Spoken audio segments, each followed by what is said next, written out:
നമസ്കാരം. ഇന്ത്യയിൽ ആദ്യമായി ഏകീകൃത സിവിൽ കോഡ് നിയമം പാസാക്കിയ സംസ്ഥാനമാണ് ഉത്തരാഖണ്ഡ്. ഉത്തരാഖണ്ഡിന് ശേഷം മറ്റു പല സംസ്ഥാനങ്ങളും ആ മാതൃക പിന്തുടർന്ന് ഏകീകൃത സിവിൽ കോഡ് പാസാക്കും എന്ന സൂചനയുണ്ടായിരുന്നു. രാജസ്ഥാൻ, മധ്യപ്രദേശ്, ഗുജറാത്ത്, ഉത്തർപ്രദേശ്, അസം എന്നീ സംസ്ഥാനങ്ങൾ ഉത്തരാഖണ്ഡിൻ്റെ മാതൃകയിൽ ഏകീകൃത സിവിൽ കോഡ് നിയമം പാസാക്കും എന്ന് പ്രഖ്യാപിച്ചിരുന്നതാണ്. ലോക്സഭാ തെരഞ്ഞെടുപ്പിന് ശേഷം ഒരുപക്ഷെ ഈ സംസ്ഥാനങ്ങൾ ഏകീകൃത സിവിൽ കോഡ് നടപ്പിലാക്കാനുള്ള നിയമനിർമ്മാണവുമായി മുന്നോട്ട് പോയേക്കും എന്നാണ് ലഭിക്കുന്ന സൂചനകൾ. എന്നാൽ അതിനു മുന്നേ തന്നെ അസം ആ ഒരു ഏകീകൃത സിവിൽ കോഡ് എന്ന ലക്ഷ്യത്തിലേക്ക് ഒരു ഘട്ടം കൂടി കടക്കുകയാണ്. അതായത് മുസ്ലിം വിവാഹ നിയമം അടിയന്തരമായി സംസ്ഥാനത്ത് റദ്ദാക്കാനാണ് ഇപ്പോൾ സർക്കാർ തീരുമാനിച്ചിരിക്കുന്നത്. BJPയുടെ സ്റ്റാർ മുഖ്യമന്ത്രിയായ വടക്ക് കിഴക്കൻ സംസ്ഥാനങ്ങളിലെ BJPയുടെ ഏറ്റവും ശക്തനായ നേതാവായ ഹിമന്ത ബിശ്വ ശർമ്മയാണ് അസമിലെ മുഖ്യമന്ത്രി. അദ്ദേഹമാണ് ഇത്തരത്തിലുള്ള പരിഷ്കാരങ്ങൾക്ക് നേരത്തെയും മുൻകൈ എടുത്തിട്ടുള്ളത്. നേരത്തെ തന്നെ ബഹുഭാര്യാത്വം ഇല്ലായ്മ ചെയ്യാനായി സംസ്ഥാനത്ത് നിരോധിക്കാനുള്ള നിയമനിർമ്മാണത്തിന് അദ്ദേഹം മുൻകൈ എടുത്തിരുന്നു. ഇപ്പോൾ ഇതാ മുസ്ലിം വിവാഹ നിയമം അത് എത്രയും വേഗം റദ്ദാക്കുക എന്നതാണ് തൻ്റെ സർക്കാരിൻ്റെ ലക്ഷ്യമെന്ന് അദ്ദേഹം പ്രഖ്യാപിച്ചിരിക്കുകയാണ്. ഉടൻ ഇതുമായി ബന്ധപ്പെട്ട നിയമനിർമ്മാണമോ നോട്ടിഫിക്കേഷനോ ഓർഡിനൻസോ കൊണ്ടുവരാനാണ് സർക്കാർ ഉദ്ദേശിക്കുന്നത്. കാരണം സംസ്ഥാനം ഏകീകൃത സിവിൽ കോഡ് എന്ന ലക്ഷ്യത്തിലേക്ക് പോവുകയാണ്. അതുകൊണ്ട് തന്നെ ഈ മുസ്ലിം വിവാഹ നിയമം അതിന് സാങ്കത്യമില്ല, അത് ഉടൻ തന്നെ റദ്ദാക്കപ്പെടേണ്ടതാണ്. അതിനും ഏറ്റവും പ്രധാനപ്പെട്ട കാരണം മുസ്ലിം വിവാഹ നിയമത്തിൽ വലിയ ഗുരുതരമായ ചില പ്രശ്നങ്ങളുണ്ട്. അതായത് ഒരു മുസ്ലിം പുരുഷന് ഒരു വിവാഹം നിലനിൽക്കെ എത്ര വേണമെങ്കിലും വിവാഹം കഴിക്കാനുള്ള ഒരു അധികാരം അല്ലെങ്കിൽ അവകാശം ഈ നിയമം നൽകുന്നുണ്ട്.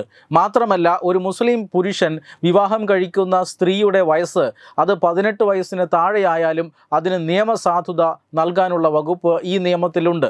ഇത്തരം സ്ത്രീ വിരുദ്ധമായ സ്ത്രീകളെ അല്ലെങ്കിൽ സമൂഹത്തിലെ രണ്ടാം കിട ജീവികളായി കാണുന്ന രീതിയിലുള്ള നിയമനിർമ്മാണം അത് ഒരു ആധുനിക കാലഘട്ടത്തിന് യോജിച്ചതല്ല. അതുകൊണ്ട് തന്നെ ആണ് ഏകീകൃത സിവിൽ കോഡ് എന്ന ഒരു ആശയത്തിലേക്ക് പല സംസ്ഥാനങ്ങളും പോകുന്നത്. പക്ഷേ ഈ മുസ്ലിം വിവാഹ നിയമം അടിയന്തരമായി റദ്ദ് ചെയ്യാനും മുസ്ലിങ്ങളുടെ ഇടയിൽ ഇനി നടക്കുന്ന വിവാഹങ്ങൾ സ്പെഷ്യൽ മാരേജ് ആക്ട് വഴി നടത്താം എന്ന ഒരു നിർദ്ദേശമാണ് ഇപ്പോൾ അസം സർക്കാർ നൽകുന്നത്. അതായത് കടുത്ത സ്ത്രീ വിരുദ്ധ നിയമങ്ങളാണിത്. ഒരു പുരുഷന് ഒന്നിലധികം സ്ത്രീ വിവാഹം കഴിക്കാൻ അനുമതി നൽകുമ്പോഴും സ്ത്രീക്ക് അതിനുള്ള അനുമതി നൽകുന്നില്ല.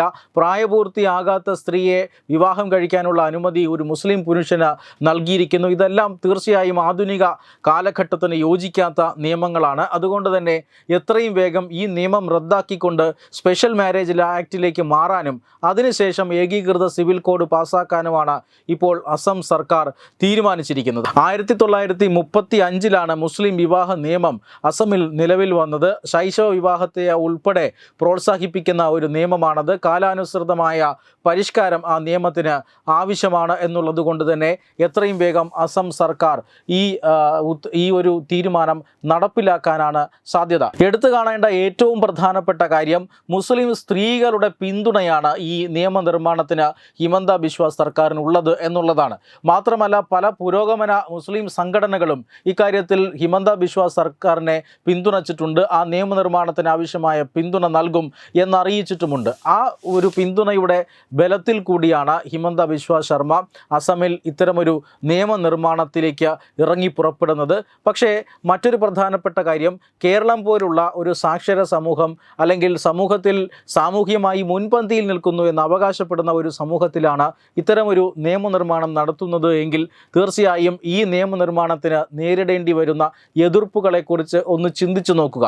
പുരോഗമന പ്രസ്ഥാനങ്ങൾ എന്ന് സ്വയം അവകാശപ്പെടുന്ന സംഘടനകളും രാഷ്ട്രീയ പാർട്ടികളും പോലും ഈ നിയമനിർമ്മാണത്തെ ശക്തിയുക്തം എതിർക്കുന്നത് കാണാം. പക്ഷേ ഒരു മാതൃകാ സമൂഹം എന്ന നിലയിൽ സർക്കാരിൻ്റെ ഈ നിയമനിർമ്മാണവുമായി സഹകരിച്ചു പോകാൻ തീരുമാനമെടുത്തിരിക്കുകയാണ് അസമിലെ ജനങ്ങളും എന്നുള്ളതാണ് ഏറ്റവും പ്രധാനപ്പെട്ട പ്രത്യേകത.